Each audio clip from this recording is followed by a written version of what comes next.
Hi friends, இன்றைக்கி Friday mini vlog பார்க்கலாம். இன்றைக்கி ஈவினிங்காக தான் நான் வீடியோ எடுக்க ஸ்டார்ட் பண்ணேன்.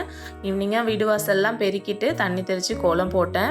எப்போவுமே எனக்கு வந்து ஃப்ரைடேன்னா கொஞ்சம் பாசிட்டிவாக இருக்கும். அது என்னன்னே எனக்கு தெரியல. இந்த டியூஸ்டே ஃப்ரைடேலாம் வந்து டியூஸ்டேவை விட ஃப்ரைடே பார்க்குறப்ப எனக்கு ரொம்ப மனசு கொஞ்சம் பீஸ்ஃபுல்லாக கொஞ்சம் பாசிட்டிவாக இருக்க மாதிரி இருக்கும். அது ஏன்னே எனக்கு தெரியல. உங்களுக்குலாம் எந்த டே அப்படி இருக்கும் அப்படின்ட்டு கண்டிப்பாக கமெண்ட் பண்ணுங்கள். ஈவினிங் வீடு வாசல்லாம் பெருக்கினதுக்கப்புறம் பாப்பா தூங்கிட்டு இருந்தாங்க. அப்புறம் எழுந்துட்டாங்க. எழுந்ததுமே பாப்பாவை குளிக்க வச்சேன். பாப்பா வந்து ஒரு நாளைக்கு 2 டைம் நான் குளிக்க வச்சிருவேன். மார்னிங் அவங்க எழுந்ததுமே ப்ரஷ் பண்ணி விடும்போது குளிச்சிருவாங்க. அதுக்கப்புறமா ஈவினிங் தூங்கி எழுந்ததுக்கப்புறம் குளிக்க வச்சிருவேன். குழந்தைங்கள ஒரு நாளைக்கு 2 டைம் குளிக்க வைக்கிறது ரொம்ப நல்லது தான். அவங்க ஈவினிங்கில் குளிப்பாட்டும் போது நல்ல நைட்டில் தூக்கம் வரும் அவங்களுக்கு. கொஞ்சம் ஒரு நைட்டை ஒரு 7:30 அப்படி கூடமே குளிக்க வைக்கலாம். சுடு தண்ணியில் கூட நல்லா குளிக்க வச்சு தூங்க வச்சா நல்லா நைட்டு தூங்குவாங்க.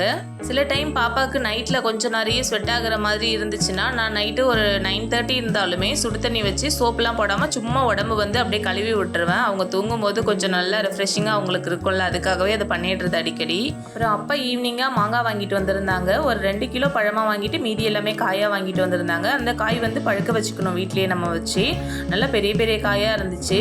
அதெல்லாமே எல்லாத்தையும் எடுத்து வச்சுட்டு ஈவினிங் வெள்ளிக்கிழமை இல்லையா இன்னைக்கு, அதனால் விளக்கேற்றி வச்சுட்டு பாப்பாவுக்கும் திருஷ்டி எடுத்துட்டேன். பாப்பா பிறக்கிற வரைக்கும் எனக்கு திருஷ்டிலெல்லாம் நம்பிக்கை இல்லை. ஆனால் பாப்பா பிறந்ததுக்கப்புறம் எல்லாத்துலேயுமே எனக்கு இப்போ நம்பிக்கை வர ஆரம்பிச்சிட்டு இன்னைக்கு டே எனக்கு ரொம்ப சூப்பராக போச்சு. நெக்ஸ்ட் ஒரு மினி விலாக்ல பார்க்கலாம். பாய்.